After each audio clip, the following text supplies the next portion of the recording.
All right, welcome to Poppy's Kitchen. So what we're first going to talk about in this quick episode is the starter, and this happens to be a starter that I'll be giving Carly, and I started it yesterday, and I want to just let you know that this will be your main starter that a lot of people get all out of shape. That's going to take a long time. So the recipe we're going to do later that I'm going to show you in steps is going to be using discard from this that makes it simple and doesn't take a long time. But as you get better, you'll feed your starter and then you'll have it grow, and then in 4 hours you'll use that fed starter if you wanted to start doing other recipes that you see out there. But for this, it's going to be basic, taking care of this and eventually put it in the fridge, and only taking it out of the fridge and feeding it every day when you want to build up your starter, which we're going to put in here, which is called the discard. So I'm going to show you what you would do after a day of feeding it. This has already been fed yesterday. This was the line I did. It grew up to here, and then naturally after it finishes eating all the sugars, it'll drop back down, and that's when you would discard it. So you're going to take your band off, and for this you're going to use your breathable cap. There's also a hard metal cap that you'll use when you put it in the fridge, and you can set this in the fridge and leave it for a week and feed it once a week like I do. If it goes 2 weeks, it's not going to be a big deal. When you want to get more discard, you can take it out, room temperature, it grows, you can feed it every day, you can feed it once a week, but it doesn't have to be a pain. So what I do is I just take out the stuff, the starter here, or discard, and I just pour most of it out, as you can see here. And this is a very robust starter that I've got. So I started in this jar, and you'll see just a little bit left down there, okay? Maybe 25, 50 grams, and that's fine.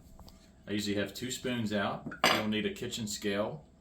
I use all-purpose flour. Particularly, I like King Arthur's all-purpose flour. Then you'll turn your scale on, of course, put your jar on it, and then you'll need to tare it so it's the 0. The first thing I use is a bottle of water, because you don't want early chlorine in your water. You want at least some kind of filtered water. You'll put in that starter that's left 50 grams of water, and you want to be about as exact as you can.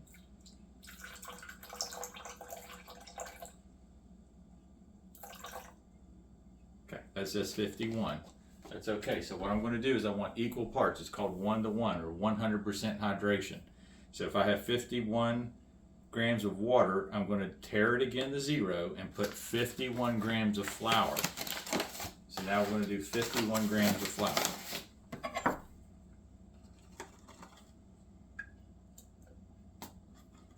And weighing it is the best way to get accurate measurements when you're cooking or when you're doing your starter.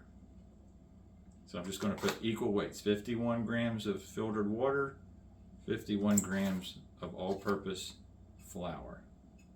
Now this is also unbleached all-purpose flour, and again I like to use King Arthur's. And then when we cook, we're going to use a strong bread flour. And sometimes you use all-purpose flour when you're making sandwich loaves because it's a little bit tender. Okay, I'll fit 51. You get 2 spoons, one for your dry stuff, one for your wet. Once you get that most 50 grams of water, 50 grams of all-purpose flour, then you just stir that. Now, I use a metal spoon. What comes with your jar will be a silicone spatula that you can use. That's fine. I find a spoon makes it easy. And then you're going to mix that together until there's no flour, and you're mixing your starter on the bottom. You can also push all that starter down where you dumped out your discard, making sure that there's no flour left, and you've got all that starter that was left on the bottom, which wasn't very much, into this mix.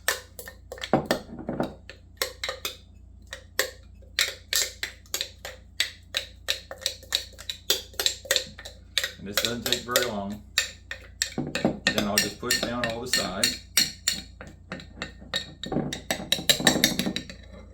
You can take your other spoon, dump that in there, and if you use your finger, that's okay too, because I would wash your hands before you start. Remember, this is a good bacteria, which is a starter, and this is a strong starter. It will kill all bad bacteria that tries to get in here, so it won't mold.